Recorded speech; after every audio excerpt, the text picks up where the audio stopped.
Hey guys, you're listening to Off Script with Ross and Dom. This is our weekly podcast here at Res Life that hopefully will help you engage and become a better follower of Jesus. Our goal is that each episode, you'll find some information that helps you in your walk with God. Hopefully you'll find it funny and insightful. If you do, please hit the subscribe button as we'll be dropping episodes on Wednesday. If you don't like our content, hit the subscribe button anyway. We might get lucky one week. No matter what you do, thanks for listening. We're Off Script. Well, hey guys, I'm Dom. And I'm Ross. And we're Off Script. You've once again found our weekly podcast designed to educate, entertain, and ultimately bring you into a closer relationship with the Lord. Ultimately. Hey guys, this week we have a bit of an anomaly. An anomaly. This is one of their 52 weeks in a year, Pastor Ross. This is probably one of, say, 49 weeks of the year that you speak. 49 Sundays you speak somewhere. Yeah. I'm giving you 3 off. I don't know if you take 3 off. I probably take like 3 Sundays off a year. Maybe 3 Sundays off a year where you're not speaking anywhere.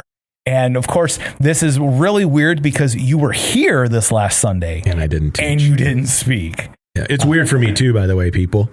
If you were here Sunday, you're like, man, we didn't see Ross much. It's because I was back in the office with Pastor Dwayne, who was speaking on Sunday. Yeah. And, he's a guest, and so I want to be there with him and spend time with him. So, the problem is like, I love Sundays.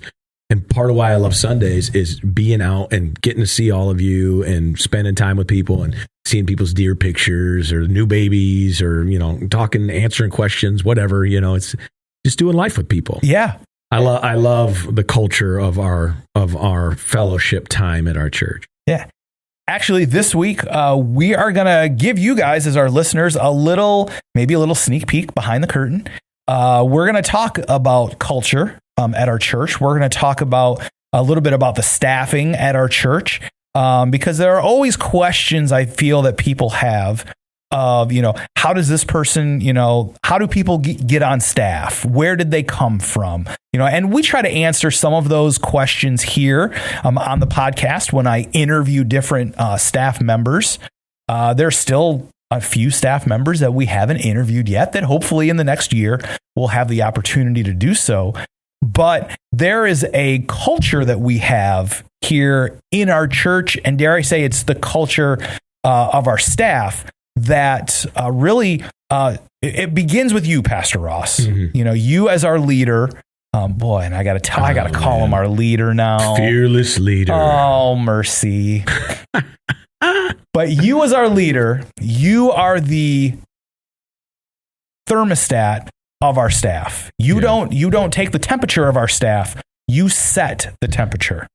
Yeah, and I'm a relator. Yeah. Like we were talking about strengths and weaknesses, and if you've ever taken a strength finder's test, I'm an includer. Yes, you are. Like off the charts. One of my strengths is to be an includer. And so I love to make sure that people are feeling connected and cared about and noticed and included in everything we do. Yeah. And so I lean that way. Yes.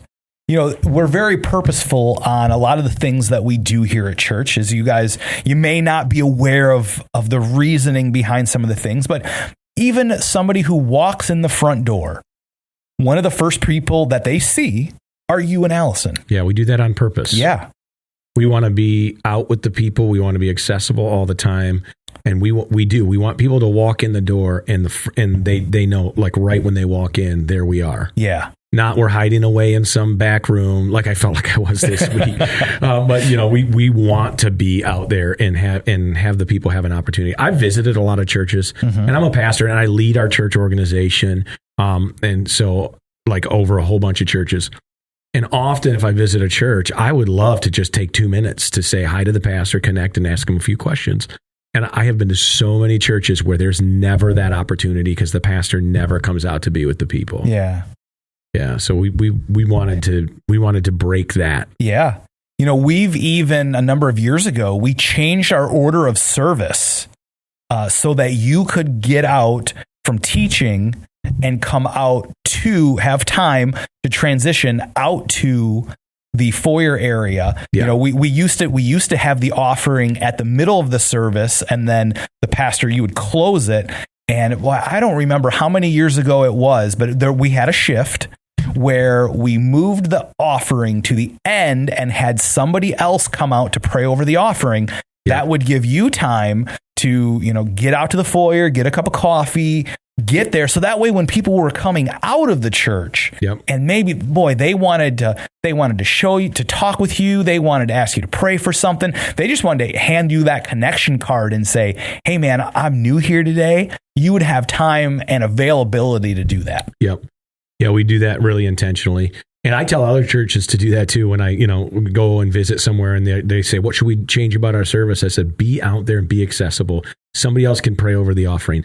And that, what's funny is when I do the offering, the few times a year that I do it, it's always lower. People never want to give when the pastor does the prayer. But when some other staff member does it, then they're like, oh, I'll give. I don't know. Maybe that's just a correlation that's not really got linked to anything. But I always feel like you don't want me to do the offering prayer. I mean, you want the storehouses to be full. And I'm not the guy to do it. Well, that also translates to our staff. If you notice when you come to our church, you will always see most of our staff out in the foyer at some position somewhere around, so that because we want to be accessible, we want to be able to talk with people and get to know people.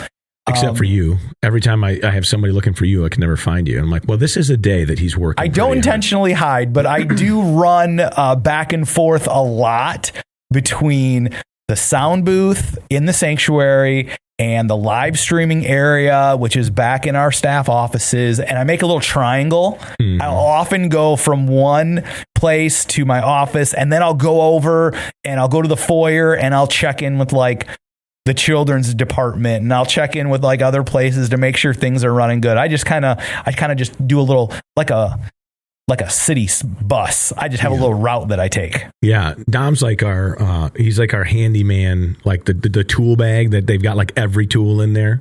And whatever the job is, he's the tool. He's the guy. You're a tool. Yeah. Oh, jeez. No, but he is you need something, Dom can fix it. Yeah. So he's always bouncing around trying to do that. But yeah, I think our church culture is really reflective of our staff culture. Yes.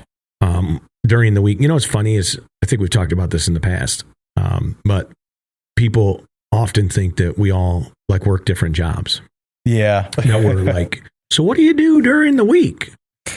Make this happen is what we do. But there are a few staff members that are part-time, mm-hmm. And they do have jobs or businesses or whatever outside of here. But for the most part, we're all full-time staff. Yeah. And this is what we do for our whole living. It's our calling and our living. Yes. And so we do a lot of life together here in the office. Yeah, we do.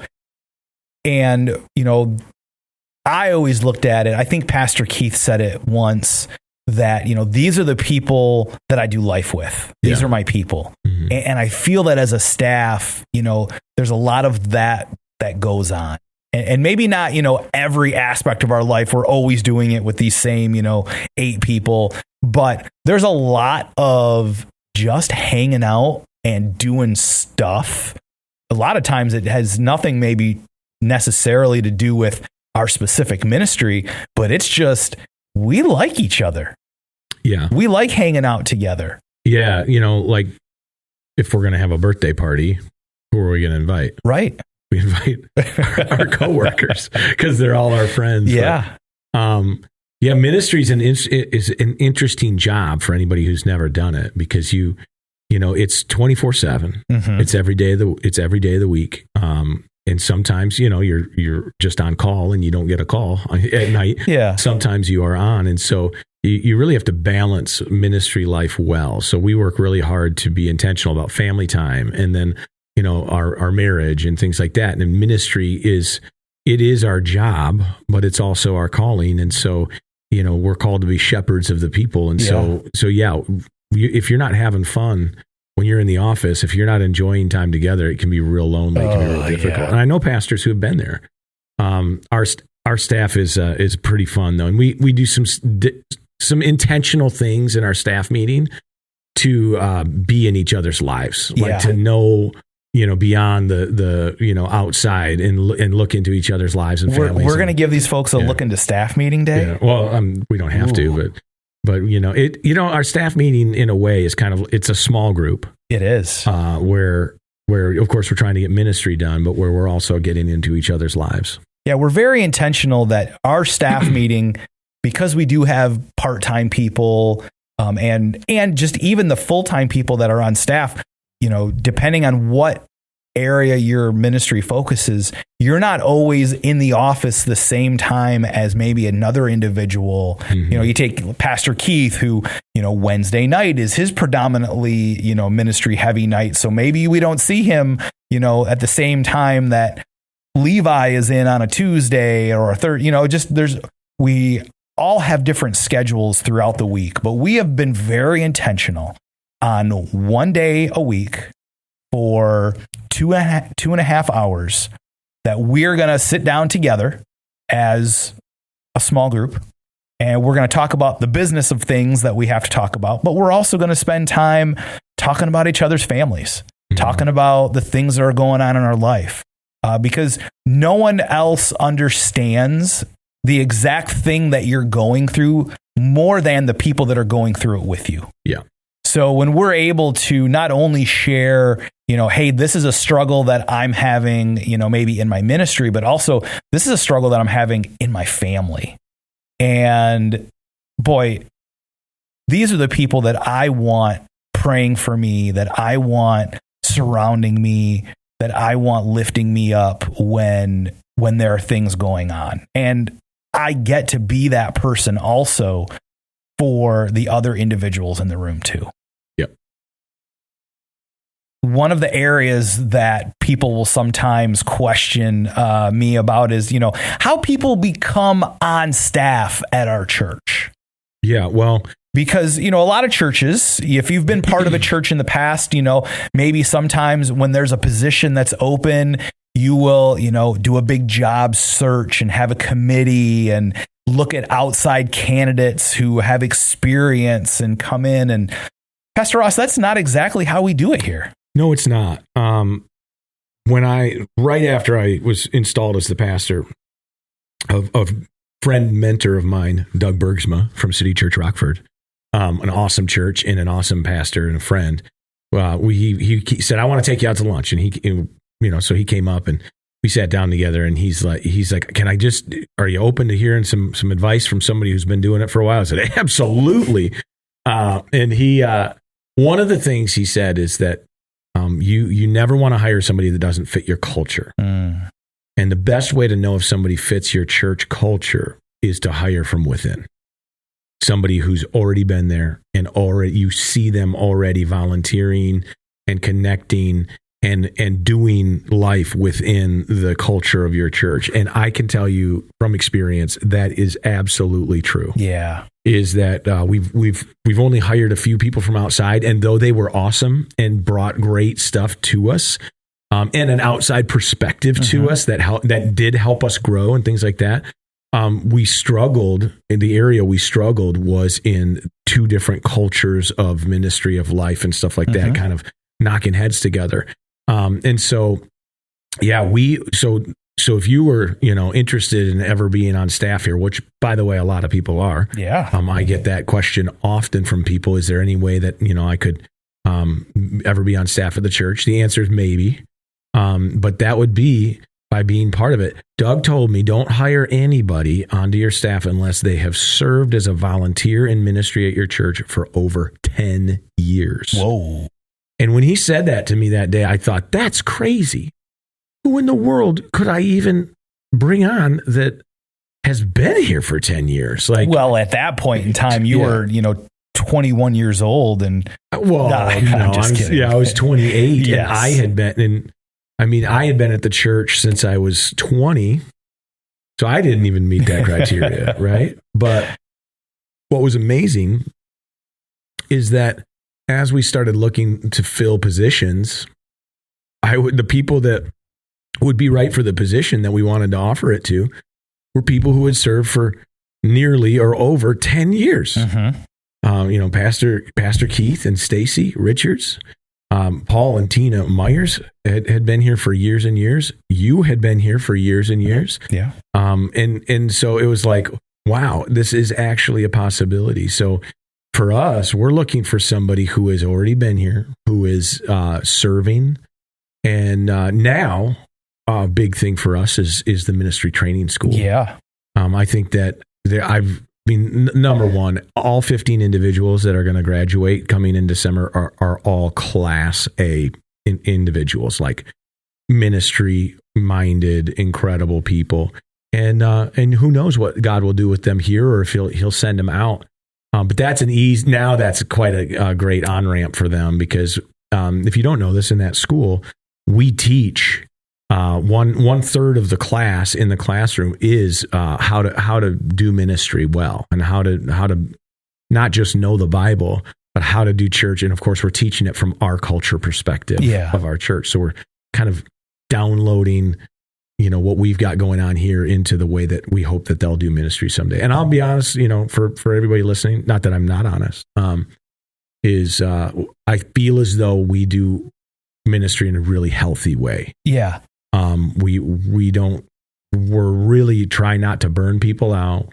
It's a loving atmosphere. And we want you to, if you're going to do ministry, we want you to do it lifelong. Yeah. You've used the word a couple times, calling. Mm-hmm.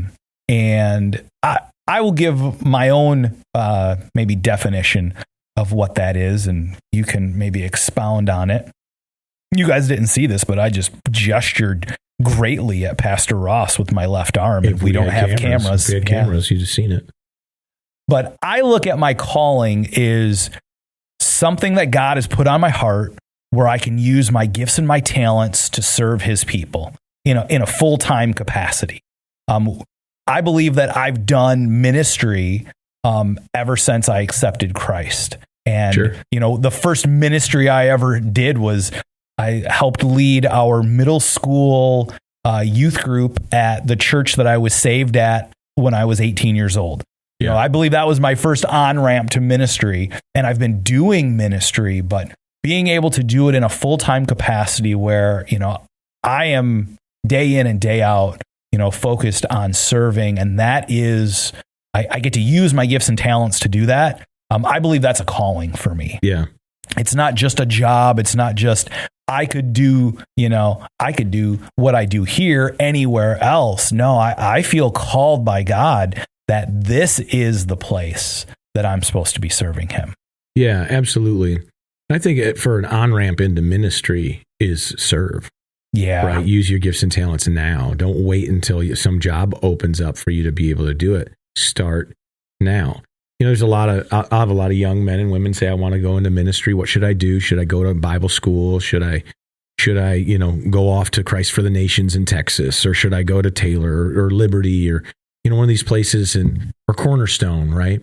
And those are great options. But and no offense to anybody who's been to one of those places and is in ministry now, one of the things you just can't learn at school is what it's like to be doing it. Yeah. Like they can try to tell you, they can try to show you, but until you're doing ministry and in a church and serving, you can't know.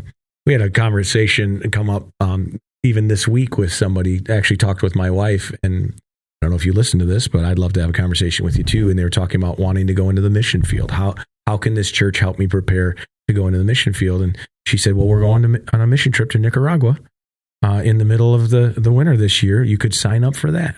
And because you cannot know what missions are like until you go to missions, right? It's just a reality. And you can't know what it's like to be a lead pastor until you've gotten up in front of people and spoken, until you've sat down and ministered to people one-on-one, until you just can't. And so the one way to become a pastor is go to school and get a degree. The second, and I think more successful longevity way of doing it is to start to serve. And you might say, well, I feel called to let's say you feel called to be somebody like me, a lead pastor. Okay. Well, then sign up for children's church. And you go, what? That's not what I want to do. I don't care. Go teach kids first. You teach little kids. If you can teach a room full of kindergartners and get them to pay attention and to leave going, Mommy, I learned about Jesus today and this is what I learned. You can teach any big group of adults, right? And like start there. So for me, I knew that I wanted to be in ministry, but I never wanted to be a lead pastor. I tell that story all the time and I make a big deal about it. But I didn't not want to work at a church. I just didn't want to be the lead guy. I never had that thought in my mind that that's where I would go. But I wanted to use my gifts. And so I started in music ministry. And a lot of people listening to this know that I still play in our band and at the church. And so I used that gift. But one day I was asked to go help with youth worship at our church. And because they were just wanting to start it up. They hadn't even started it. And I went and sat through youth ministry. And I was like, man, this is lacking. And so I went to the pastor. And the person leading it was a volunteer and all this stuff. I went to the pastor and said, man, our youth ministry is just really lacking. And he said, great, why don't you become the youth pastor? And I was like, what? And he's like, why don't you go do it? If you think that it can be better, go make it better. And so we had a conversation with the other guy and I stepped into that role. And I became a youth pastor and I wasn't expecting to do it. It wasn't like on my radar, but I knew I wanted to use my life for the Lord. Yeah. And it was an opportunity that was put in front of me. And so then it happened with college ministry. We didn't even have one. I was like, man, we need a college ministry. He's like, yep, you're the college pastor. And so one by one, step by step, I became a pastor. And it prepared me for now because I've been through all the other ministry positions. And so I know what life is like for those people because I did it. And so now I can lead them hopefully better because I've been there before, right? Yeah. If you want to get into ministry, it takes a long time, but that's the way to do it. Yeah. You know, and it's so great to see how even our church culture in the last decade has changed. Yeah. Because it hasn't always been like that. And that's something that you brought on when you became the lead pastor, is we started to change our culture from church being a place that you came to once a week to church being a place that was preparing you to go out into the world every day. Right. And, you know, we really started with including more small groups and including different classes that would help individuals grow in their faith when they raised their hand on Sunday and said, you know, I prayed that prayer for the first time. And even our processes have changed because we acknowledge that, you know what, there are some things that we could probably do a little better. Oh, yeah. And we get to see how our processes take on the life and the look of the individuals who are serving in those areas. Because I know I look at myself, who I was the discipleship pastor when I first came on staff here. And I was the guy who was in charge of the small groups and the classes and things like that. And now I look at the person who's doing that position now, and I get to see how they have just taken maybe what was started and how they're growing it into something, you know, bigger and better, and how we have more opportunities than ever for somebody who dedicates their life to the Lord on a Sunday, on a Monday, on a Tuesday, on a Wednesday, on a Thursday, on a Sunday to serve. They have all these different opportunities, not only to grow in their faith, but also to use the gifts that they have back toward the body. Because I'm going to say this, that I believe that part of church, being in a church culture, isn't just what I can get from it. It's what I can give to it. Sure. I was thinking about it as you were talking. You know, a lot of people say, well, I come on Sunday morning to get fed, you know, and that's good. I get what they're saying, but does that mean you should starve for the rest of the week? Oh, no. Right. I maybe a better way to put it is I come on Sunday mornings to get filled up, but not filled up with food, filled up with gas to go out. Right. And to go everywhere God wants me to go during the week and be ready to share the gospel with people and all of that. Not I'm eating today because I'm going to starve this week, but instead I'm fueling up so I can go. Right. So I can go to all the places God wants me to go. I was just thinking about like the staffing at our church. So I don't know where I heard this, but years ago I heard it, and from what I understand, it's true. Don't quote me on it because I don't have the article about it. But it said, on average, a pastor can really only connect personally with about 125 church members. That a really outgoing, really connective pastor could do a little bit more than that, and one that's not as good, maybe a little lower. And that doesn't mean like every church should only be 125. It means that once for our church, what we've done is once we've crossed that 125 church member barrier, we know it's time to add another pastor to our staff, right? And you think about it, like a 125 member church often doesn't have a youth pastor, right? They have a lead pastor or a senior pastor, and they have like an office worker. But they hit that lid of 125, and it's because the pastor only has the bandwidth to minister to and connect to personally about 125 people. But when they add an executive pastor, they add a youth pastor to that, all of a sudden their number goes to 250. Like they now have, if they've got, an active, good, pastor that they're adding, they now have this ability to connect personally with about 250 people. And then if you add another one, it goes up, another one, it goes up. And so what we've done is, as the church has grown, we've known that there was a need for another pastor. And I always said, like, man, I don't know, 5 years ago, I was like, what other pastor position would we even fill? Like, the titles are all used up. And then it's like, oh no, they're not, right? It's no different with youth ministry. We had just Keith overseeing children's, youth ministry, and young adults, right? Yeah. One guy. But realistically, it can't be done by one guy. So then we have Lindsay now that does the children's ministry on Sunday. We've got Keith who does youth group, and he's the whole youth pastor. But underneath him, he has Zach, who is our junior high pastor, because now that we've got enough kids that in order to minister to those kids, we need more than one person. And so we've done that as we've moved forward. And it's like, I like positions have just appeared. So we're definitely not at the end of, how many pastors we might need, what those titles or positions look like. We could get to a place where we just have multiple family pastors because we have enough families that need multiple pastors. Boy, there's a position we don't have, right. Family pastor. Right. I think some people would call, like my dad, Pastor Steve, you could call him that. He doesn't have like an official title. Old pastor. We were not going to call him what you call him. No, we're not going to call him old guy. But no, I'm joking.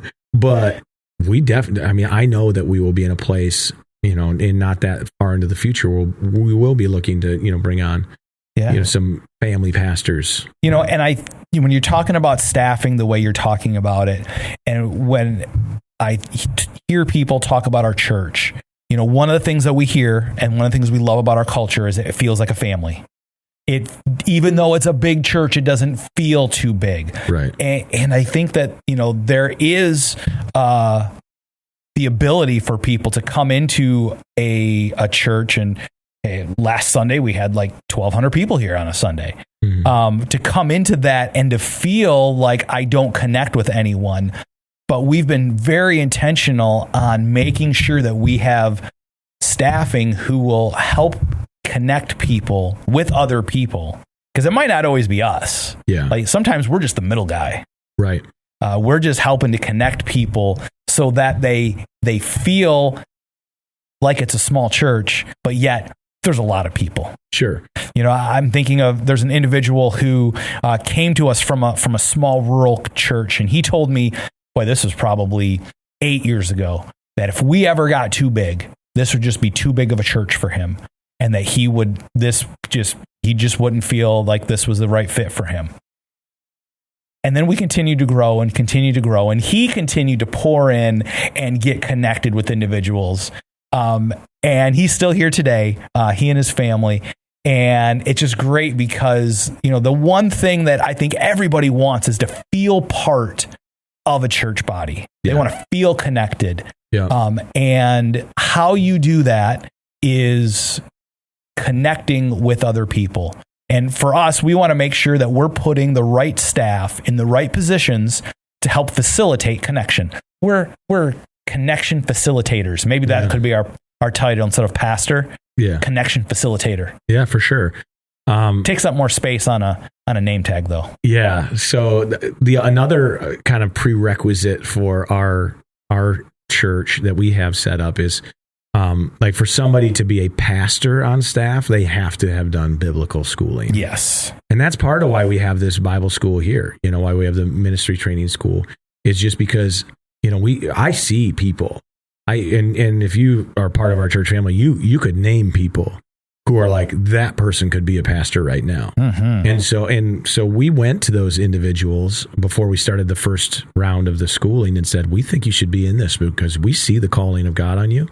And it doesn't mean that they're going to end up on staff here, but that they're equipped now, that they've done the serving part and now they've done the schooling part. That's the part I love about it is, and again, nothing against Christ for the Nations or Cornerstone or those the places that I've mentioned. And there's a lot of different seminary schools out there. But you could literally be serving here and getting your schooling and not have to leave Big Rapids. Right. And get a good it's good enough for me. It's the same school I went to. So, you know, if you feel like you're learning, when I teach, you know, that's the same schooling I did. And it helped me to get, you know, to where I'm at today. Well, I do think it's important that people understand that because they might just think that we just put that label pastor on people because of their position. Yeah, no. And that's not it at all. Yeah, I mean, a great example of that is Levi, our worship leader, our worship director right now. He is not a pastor on staff, but when he graduates from the class in December, we will officially license him as a pastor on staff, and which is pretty exciting for him and for us. You know, it's cool that he did that. My wife, Allison, she was the women's ministry director for a bunch of years, and even the pastor's wife didn't get an honorary pastor title because it is important that she goes through some schooling to understand the word better and even more. So anyway, but now she's pastor. Well, yeah. It's awesome. And I am an individual that actually did not go through the 2-year program. I actually went to one of those 4-year Bible college programs. And the great thing that I can tell you is I looked through like the curriculum that we use, and boy, it is as in depth as the curriculum that I went through at 4-year Bible college. Oh yeah. And you're able to get that knowledge and that instruction right here in Big Rapids. It is a huge thing. It's a huge thing. When we started the idea, when you brought it to us and said, hey, I really think that we could do this at our church, there was not skepticism, but just, you know, a lot of, okay, how do we do that? Right. Because we're not like in Grand Rapids. We're not, you know, a Rockford or a Granville or, you know, one of those areas that has, you know, a larger population base and has been doing the program for a while. We're Big Rapids. Yeah. We're not Grand Rapids. Honestly, I was like, will we even get, we were just going to do 12 students. Will we even get 12? And we had, I think, close to 30 people. Yeah. Who signed up. And so we went up to 16. Mm-hmm. And it is school. I mean, I think people, I tried to say it on Sunday, people, you know, this is no joke. This is not a Bible study. This is not a suggestion of whether or not you will do these things. This is school. You get grades, like you have book reports. There are exams. There are the full 9 yards. Oh yeah. You ask any of those people that are in it, go ask Levi, how much work was it? He'll tell you a lot, but man, what a fruitful thing too. So yeah, if you're wanting to get into ministry, step 1, serve. Yeah. Get a feel for it. And if you still feel called to it, have a conversation about some sort of schooling. And I will say this, you went to one of those, you know, Bible colleges. Yeah. Yet, even jumping right into ministry, you went into camp ministry, right? Yes. I was a youth pastor first. Yeah. And then you went into camp ministry. But you think like now after your years of experience, how much more I think just that serving not waiting to serve until after you've got some degree, it's just gets you ahead of the game. Yes. You know, the longer time you spend serving, the more your eyes are wide open about ministry. You know? And you get the opportunity to serve at a place that you already call your church home. Yeah. And I think that makes it so much, more rich and meaningful because now you are giving back to the body of believers that you're part of.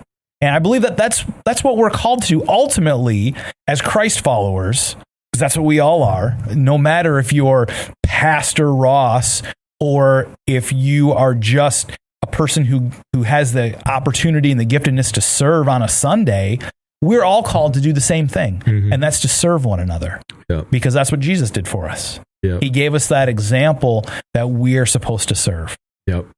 And shameless plug that once a month, we have a ministry training orientation led by Pastor Keith.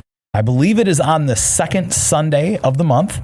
And that is like kind of your entry to serving here at Res Life. You can come into that class. You don't have to commit to anything, but Pastor Keith and Heather will share with you kind of the why behind serving here at church. They'll also share with you all the different areas to serve, not just on a Sunday, but on a Monday, a Tuesday, a Wednesday, a Thursday.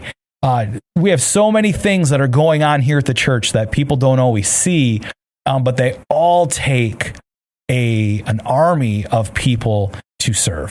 And we like to not use the word volunteer. That's true. That's a word that we don't like. We've tried to change our vocabulary because volunteer makes it sound like, I'm just doing it out of a charity. The goodness of my heart. And also, there's not a lot of importance in it because I'm just volunteering. But yet when we serve, we are serving God and is doing it through serving his people.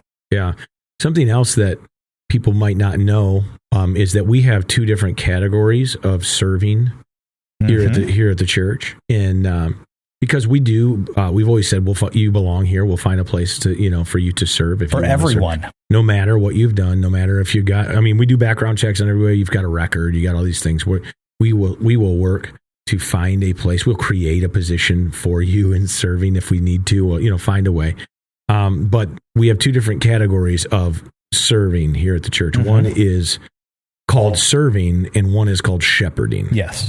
And because there are situations in people's life that could disqualify them from certain scenarios of serving in church. Obviously, that's why we do background checks, right?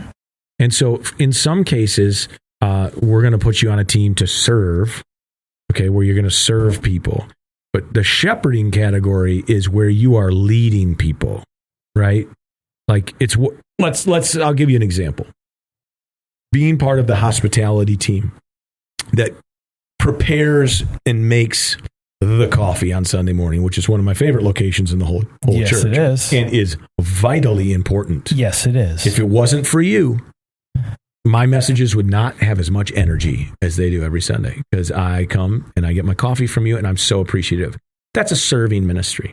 Right? You're serving the people who come to the church, and it's a wonderful place to serve and to start. And a lot of people love doing it because they get to interact with people and all that stuff.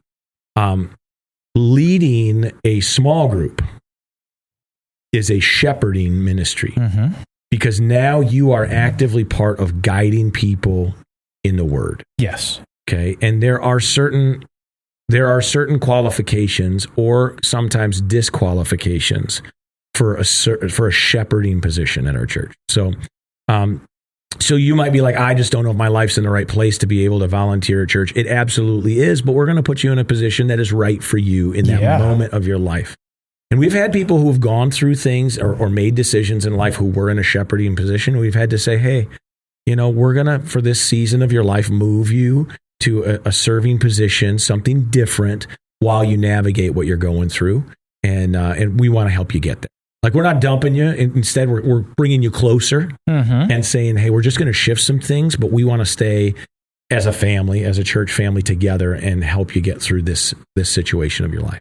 Well, and on the flip side, we've seen people who have come into a serving position, and just as we get to know their heart and we get to know who they are and their personality, there have been other opportunities for them to step into a shepherding position.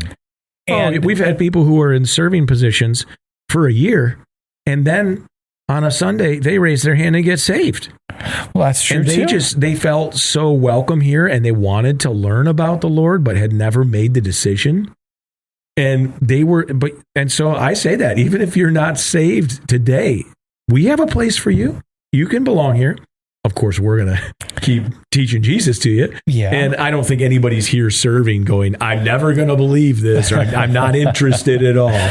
Obviously, you're interested, but maybe you're like, man, I need to get to a place where I've made that decision before I can jump in. Absolutely. You can go to the ministry orientation. Yeah.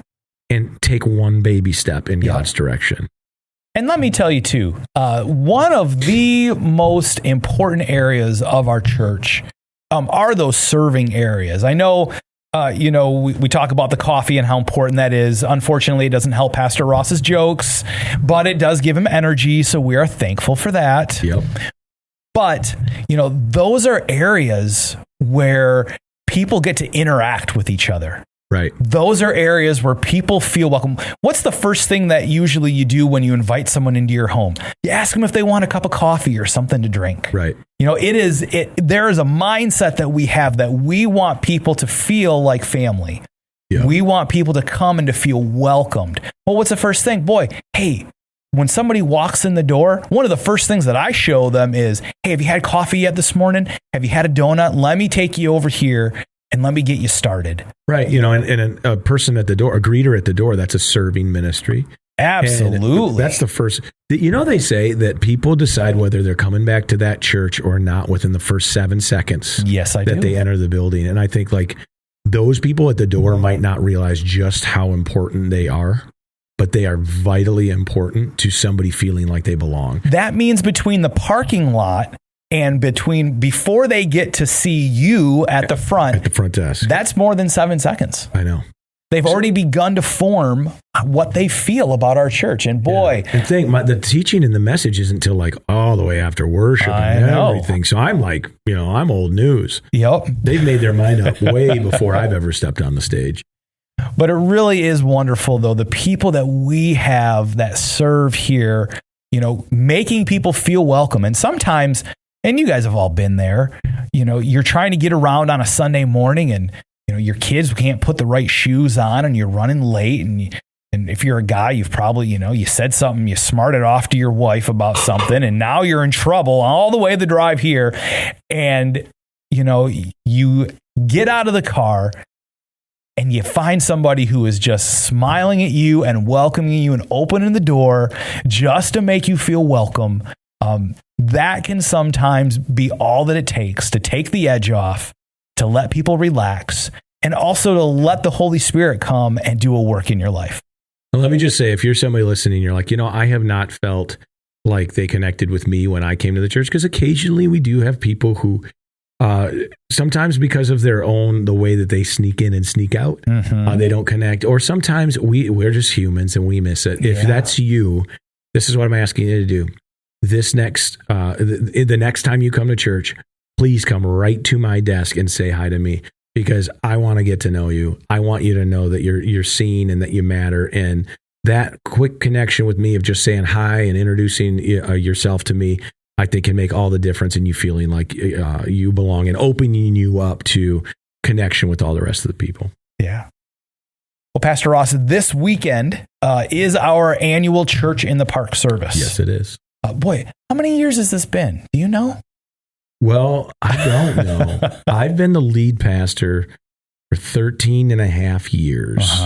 So it was, So have we been doing them every year you've been lead pastor? I don't know if we did them the first year. Okay. But we started pretty quick. Yeah. So it's got to be over 10 years we've done it in the park. I would agree with that statement. I'd say 10 to 12 years. Yeah. Yeah. And it's, I love this service. We get everybody together for one big service. Yeah. We do 100+ baptisms every year. Yeah. I don't know. We were over 150, I think, last year's crazy. 2 years ago, the river was so cold. I couldn't feel my legs for like a couple hours after. My legs were numb. And it was crazy, but I'm praying for warmer water this year. But But yeah, it's a great time. And so many people go, they see each other. I didn't know you go to this church. And they're like, I've been going for 5 years. I've been going for 6 years. And they just went to opposite services and never crossed paths. I had one time where a younger lady, college-age lady, didn't realize that her own uncle had been attending the church for as long as she had, but both been years. And I'm like, boy, you guys don't talk about church when you're at family functions, do you? But it's a great one. Yeah, we hope that you will all come out for that service. It's at 10 o'clock at the Hemlock Park Band Shell behind the Big Rapids Middle School. Yeah, be there at 9:30 if you want to park close. Yeah, that's true. And you get a good seat. Well, Pastor Ross, we're excited to see everybody this weekend. Boy, you know what? We didn't even get into the construction and the new stages in our church life. We're going to have to save that for another podcast. Yep. Because we are about out of time today. And I think it's my turn to pray. All right, go for it. Father, we just thank you so much for the body of believers that you have gathered in this place in Big Rapids. I thank you for every individual that makes our church the family that it is. I pray right now that throughout the week, you allow us to share your love with other people, that we can be a representation of who you are to a lost world. Father, I just pray for this weekend, and you know what? I'm going to pray that it's beautiful sunny weather for our Church in the Park service. And I thank you so much in advance for the people that are going to come and be baptized and just take that next step in their life with you. Father, in everything that we do, help us to remember that we're doing it to glorify your name. And it's in the name of your son, Jesus, that we pray. Amen. Amen. Hey guys, we want to thank you for being part of our podcast. Remember, you can find us on Facebook, Instagram, and YouTube, and also at rlcbr.org. Have a great week.